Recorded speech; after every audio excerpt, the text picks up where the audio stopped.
علامہ ابن جوزی یہ نام علماء ہمارے جانتے ہیں، کتنا بڑا نام ہے، نقاد، ایسے نقاد کہ آپ بڑے بڑے فقہاء، بڑے بڑے محدثین پہ اجرا کرتے ہیں، مگر انہوں نے بھی ایک کتاب حضرت معروف کرخی پہ لکھی، وہ بڑی شاندار کتاب ہے، تو اس کا ترجمہ بھی اشرفیہ کسی طالب علم نے کیا ہے۔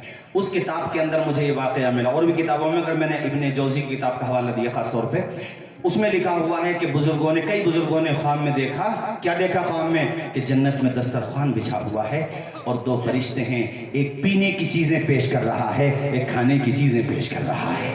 بات ہے سبحان اللہ۔ کس کو؟ حضرت بشر حافی۔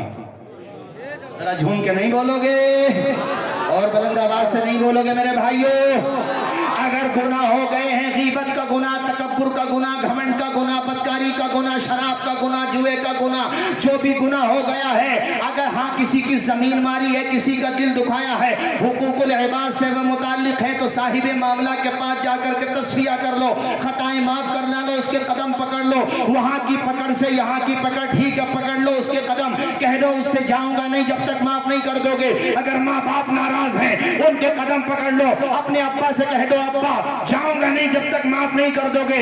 ارے تو اتنا بولے گا، تیرا باپ کتنا ہی ناراض کیوں نہ ہو، سینے سے لگا کے تیری خطاؤں کو معاف کر دے گا۔ بے شک، کیا بات ہے، زندہ باد زندہ باد۔ معاف کرا لے دنیا میں حقوق العباد سے متعلق جو خطائیں ہیں، چونکہ ہمارے وہاں پہ زمین و جائیداد کے جھگڑے بہت ہوتے ہیں، چھوٹی چھوٹی مالیت کے جھگڑے، اس سلسلے میں بھی یہ حدیث سنتے چلو۔ حضرت امام مسلم المتوفا 265 ہجری، 264 یا 65 ہجری، یہ مسلم شریف میں لے کر کے آئے اس حدیث کو۔ حدیث کیا ہے؟ حضور فرماتے ہیں کسی نے اگر دوسرے کی ناحق زمین صرف ایک بالش دبا لی، دیکھو اتنی ہوتی ہے ایک بالش، صرف ایک بالش، اگر کسی نے کسی کی زمین دبا لی تو قیامت کے دن اس کی گردن میں 7 زمین کو توق بنا کے ڈال دیا جائے گا۔ یہ حدیثیں کاش ہماری قوم کے قلوب و اذہان میں بیٹھ جائے نا تو کورٹ کچہری کا نمبر ہی نہیں آئے۔ میں ایک جملہ کہتا ہوں تقریروں میں، دب جاؤ دباؤ مت، مظلوم بن جاؤ ظالم نہ بنو۔ یہاں مظلوم بن کر کے رہو، انشاءاللہ وہاں سکہ تمہارا ہی چمکے گا، رب لے جا، یعنی پیشانی تمہاری چمکے گی، کہنا چاہ رہا تھا میں۔ بھائیو دیکھو دنیا کیا کب تک ہے؟ دنیا سب کی ختم ہونی ہے، بڑے بڑے امیر، اربوں پتی، کھربوں پتی موت کے آگے ہار گئے، نمرود، فرعون، شداد، حامان، کیا ان لوگوں نے کبھی سوچا بھی ہوگا کہ ہمارا دی اینڈ ہوگا؟ مگر بتاؤ ہوا؟ زور سے بولو ہوا؟ کئی ہزار سال حکومتیں کرنے کا پروگرام تھا مگر موت سے ہار گئے۔ اس لیے کبھی غلط کام نہ کرو، کسی کی زمین نہ دباؤ، کسی کا دل نہ دکھاؤ، کسی اپنے نام اعمال میں گناہوں کا ڈھیر نہ لے کے جاؤ، اللہ سے معافی مانگو۔ اور میں نے واقعہ سنایا اس لیے ہے کہ تم لوگ توبہ کر کے واپس آؤ، اچھائی کی طرف واپس آ جاؤ۔ زندگی کا کچھ نہیں پتا کب ختم ہو جائے، دی اینڈ ہو جائے۔ سن 2025 26 تو چھوڑیے، 24 کا نہیں پتا یہ ہم پورا سال مکمل کر پائیں کہ نہیں کر پائیں۔ ویسے مجھے یہ 24 کا مکمل کہنا نہیں چاہیے تھا، زندگی تو اتنی مختصر ہے کہ ہمیں تو یہ بھی نہیں پتا اب جو سورج نکلے گا وہ سورج دیکھ پائیں گے یا اس سے پہلے ہماری زندگی کا سورج غروب ہو جائے گا۔ ایک سانس ہی کا تو فاصلہ ہے صاحب، سانس ہے تو زندگی، سانس ختم تو زندگی ختم۔ ایک بزرگ نے پوچھا تھا اپنے مریدوں سے زندگی اور موت میں کتنا فاصلہ ہے؟ ایک مرید نے کہا اظہر پڑھتا ہوں عصر کا نہیں پتا، عصر پڑھتا ہوں مغرب کا نہیں پتا۔ ایک نے کہا مغرب پڑھتا ہوں عشاء کا نہیں پتا۔ حضرت نے فرمایا بیٹے کئی گھنٹے کی امیدیں ہیں موت اور زندگی میں، اور یہاں 80 سال کے بھی ہو گئے تو 80 سال کی امید وہ لے کے بیٹھے قاری مزار صاحب۔ بال سفید ہو گئے تو یہ سوچ رہے ہیں دوبارہ آ جائیں گے، اب اس پہ تم کتنی مہندی لگا لو تو کیا ہو رہا مہندی لگانے سے؟ خزاب لگا لو کچھ نہیں۔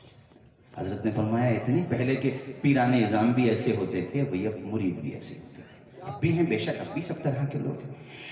کہنے لگے حضرت پھر آپ ہی بتائیے موت اور زندگی میں کتنا فاصلہ؟ اتنے میں ایک مرید کھڑے ہوئے، انہوں نے کہا حضور میں جواب دیتا ہوں، مجھے امید ہے آپ کو پسند آئے گا۔ میں نماز کی نیت باندھتا ہوں تو یہ سوچتا ہوں کہ سلام پھیرنے سے پہلے بھی مجھے موت آ سکتی ہے۔ سب سے اچھا جواب تھا۔ حضرت نے فرمایا بیٹے جواب تو صحیح ہے مگر وہ نہیں ہے جو میں سننا چاہتا تھا۔ کہ حضور پھر آپ ہی بتائیں۔ کہ بیٹے موت اور زندگی میں صرف اتنا فاصلہ ہے کہ ایک طرف وہ سلام پھیر لیا، اب یہ نہیں پتا دوسری طرف سلام پھیرنے کا موقع ملے گا کہ نہیں۔